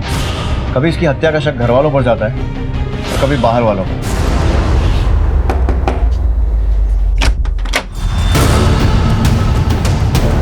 जी सर। किरण शर्मा, मैं ही हूँ। ओम मंडल को तुम कैसे जानती थी? डरो नहीं, तुम जो कुछ भी जानती हो हमें सच सच बताओ। वो मेरे पिताजी हैं। क्या? जी सर, आज से 30 साल पहले उनका मेरी माँ के साथ अफेयर था। उनसे शादी भी करना चाहते थे, लेकिन अपने परिवार के कहने पर उन्होंने किसी दूसरी औरत से शादी कर ली। सर, शादी से पहले मेरी माँ प्रेग्नेंट हो गई थी और ये सच जानते हुए भी एक आदमी ने उनसे शादी की। लेकिन शादी के कुछ दिनों बाद उनका देहांत हो गया। तब हमारी माँ ने हमें बताया कि तुम्हारे पापा राजेश नहीं, ओम मंडल है। क्या? उसके बाद हम उनसे मिले।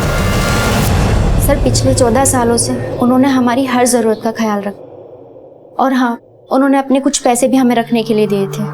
बेटा, मैं तुम्हारे अलावा किसी और पर भरोसा कर ही नहीं सकता। 3 लाख रुपए तुम संभाल कर रखना। वक्त आने पर यह पैसा मैं तुमसे वापस लूंगा और अपनी बेगुनाही को साबित करूंगा। सर, हमारी आपसे रिक्वेस्ट है, सुनीता आंटी या उनके परिवार वालों को हमारे रिश्ते के बारे में कुछ मत बताइएगा, क्योंकि हम नहीं चाहते मरने के बाद हमारे पिताजी के चरित्र पर कोई लांछन लगे। उनके जीते जी तो ये बात राज रही। उनके मरने के बाद हम इस बात को उछालना नहीं चाहते, इसलिए उस दिन भी उनके घर तक जाकर भी अंदर जाने की हिम्मत नहीं जुटा पाए। ठीक, लेकिन कभी ओम मंडल ने तुम्हें अपने डिपार्टमेंट के किसी स्कैम के बारे में बताया था? आप कोई फाइल हो, कोई डॉक्यूमेंट्स हो, ऐसा कुछ दिया था उन्होंने तुम्हें कभी? हाँ सर, याद आया, उन्होंने एक फाइल दी थी रखने के लिए। वो फाइल मिल सकती है हमें? जी सर, मैं लेकर आती हूँ। सर, ये वो फाइल। इस फाइल को एंटी करप्शन ब्यूरो भेजो। करप्शन का पता तो हमने लगा लिया, अब पता ये लगाना बाकी है कि कातिल है कौन। और हाँ, कातिल चौकन्ना ना हो जाए, इसीलिए इस पूरे मामले को हमें टॉप सीक्रेट रखना होगा। आरटीओ से कोई अपडेट? सर, हम पता कर रहे हैं। नैरो डाउन करो और मुझे और सर को अपडेट करो। सर। पुलिस को मिले एकमात्र सुराग यानी हत्या की जगह से मिले सीसीटीवी फुटेज से आधे अधूरे बाइक नंबर के मालिक तक पहुंचने के लिए लगभग 1000 रिकॉर्ड्स टटोले गए। उनकी तहकीकात की गई और आखिरकार इस लंबी और मेहनत भरी प्रक्रिया ने अपना काम कर ही दिखाया। सर, मेरी बाइक चोरी हो गई थी और मैंने सोचा बाइक 10 साल पुरानी है तो एफआईआर के लफड़ा में क्यों पड़ना सर। अंदर बिठा सर। मिश्रा, ये वसीम झूठ बोल रहा है। इसके घर की तलाशी लो। जी बिल्कुल।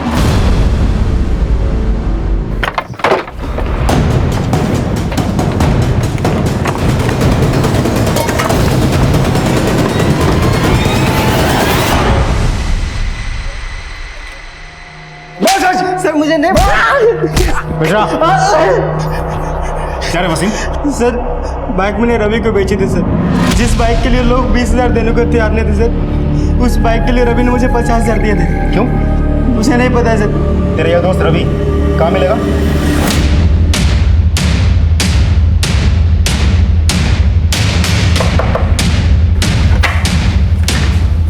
रवि जी।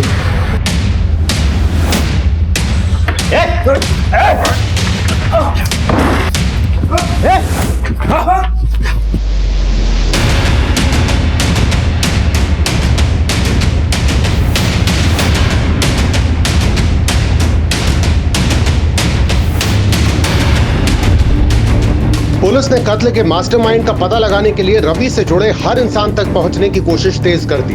एक एक हिस्ट्री शीटर के रिकॉर्ड को टटोलना शुरू किया और एक अहम कड़ी आखिर पुलिस के हाथ लग ही गई। सर, ये रवि और उसका दोस्त सुनील दोनों एक नंबर के छठे हुए बदमाश हैं। लूट, कॉन्ट्रैक्ट किलिंग सब मिला के दोनों के खिलाफ करीब 12 मामले दर्ज हुए हैं। सीसीटीवी में हमें जो लड़का दिख रहा है वो ना हो वो लड़का ये सुनील ही हो।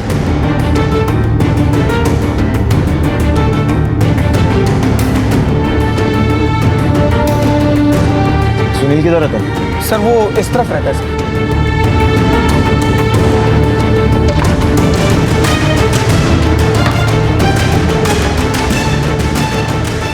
उठाओ सर।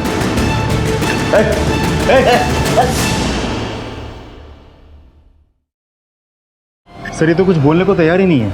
ये रवि और सुनील दोनों के इंटायर कॉल हिस्ट्री चेक किया मैंने, सब साफ है। देखो सर, रवि और सुनील ने अब तक कुछ नहीं बोला है और मुझे किसी भी हालत में इस हत्या के मास्टरमाइंड चाहिए। तो अब सिर्फ दो ही रास्ते बचते हैं, या तो तू हमें सब कुछ सच सच बता दे या फिर तुझे भी इस मर्डर के केस में अंदर कर दे। सर तो सुनील और रवि को सर अब तक सुपारी का पूरे पैसे नहीं मिले होंगे सर, इसी वजह से उनके मुंह पे ताले लगे। अगर सर वो आपको सुपारी देने वाले का नाम बता दे, उनको पैसे कौन देंगे सर? ये सब तुझे कैसे पता? सर हम उनके साथ रहे सर, इसलिए हमें पता है सर। लेके जाओ सर।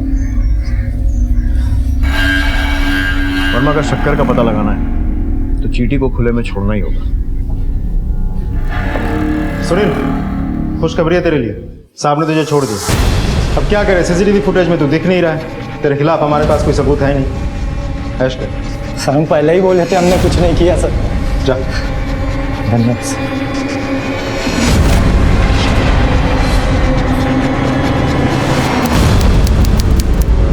हाँ मिश्रा, क्या खबर? सर मैं खुद इस घर पे नजर टिकाए बैठा हूँ। सर अभी तो कोई हलचल नहीं हुई।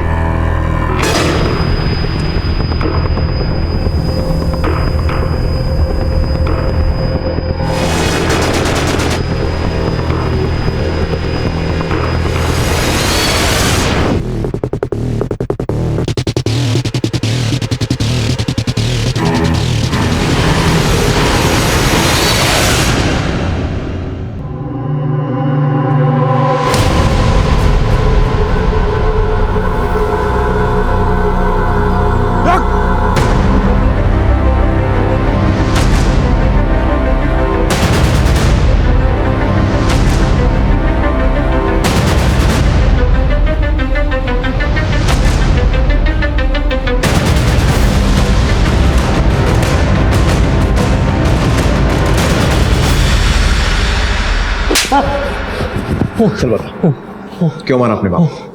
बता। सर हम ना अगले हफ्ते 26 साल के हो जाएंगे, लेकिन अगर हमने अपनी जिंदगी में कुछ देखा है तो वो है यूपीएससी के फेल का रिजल्ट। कुछ ही महीनों में हमारी नेहा से शादी हो जाती, और सर अगर शादी होती तो जिम्मेदारी भी बढ़ती ना। लेकिन सर हम आपको एक बात सच सच बताएं, हमने ना खुद से बड़ा उल्लू नहीं देखा। हेमंत भैया गुजरात में कमा रहे थे, बाबूजी के पास सरकारी नौकरी थी, और हमें तो घर से निकलने से पहले भी 100 रुपये मांगने पड़ते थे सर। सर आपको पता है बाबूजी इस उम्र में किन लोगों से टक्कर लेने निकल पड़े थे? आयकर विभाग वालों से। लगे थे किसी फिल्मी मिशन पे कि एक दिन पूरे स्कैम का पोल खोल देंगे और बन जाएंगे देश के हीरो। कि आयकर विभाग वाले बाबूजी को तो ठिकाने लगाते ही लगाते हम लोगों को भी जीने मुहाल कर देते सर। तो इसलिए तूने सोचा कि इससे पहले वो ठिकाने लगाए तू ही? नहीं सर नहीं, अभी हमारी बात पूरी कहाँ हुई है सर। इतने सालों से बाबूजी पूरे परिवार की आंखों में धूल झोंक रहे थे, लेकिन हमें पता चल गया था कि बाबूजी की एक और बेटी है। पिछले 14 सालों से उसी का तो खर्चा पानी संभाल रहे थे। बेटी, काश मैं सारी दुनिया के सामने ये कह पाता कि तुम मेरी बेटी हो। सर पैसों की जरूरत हमें थी, बाप की जरूरत हमें थी, नौकरी की जरूरत हमें थी, इन सब पे सिर्फ और सिर्फ हमारा हाथ था। नेहा के घर वाले हमारे हाथ में उसका हाथ कभी नहीं देते सर, इसीलिए हमने ये रास्ता चुना ताकि बाबूजी की हीरोगिरी खत्म हो जाए और हमारी जिंदगी संवर जाए। और अनुकंपा नौकरी मिल जाए, इसलिए तुमने अपने बाबूजी को मार दिया? हाँ सर बिल्कुल, इसी मकसद को अंजाम देने के लिए हम रवि से मिले। गुरु 2 लाख लगेंगे। अरे इतना पैसा नहीं है हमारे पास। अरे तो जिसको लुढ़काना है उसी से मांग लो। मतलब? अरे अपने बाप से मांग लो, बेटे होंगे, इतना तो दे ही देंगे। लेकिन सर बाबूजी को तो पता ही नहीं था कि हम उन्हीं के घर के कागज गिरवी रख के उन्हीं की चिता सजा चुके थे, और हमने ये लोन जानबूझकर बाबूजी के नाम पे लिया था ताकि उनके मरने के बाद हमें ये लोन भरना न पड़े। और रवि बाबूजी को मारने का अवसर ही तो ढूंढ रहा था। उस रात हमने बाबूजी को फोन पे बात करते हुए सुन लिया था। अच्छा, वहीं या 3 रास्ता मिलता है स्टेशन के पास? ठीक, मैं अभी आता हूँ।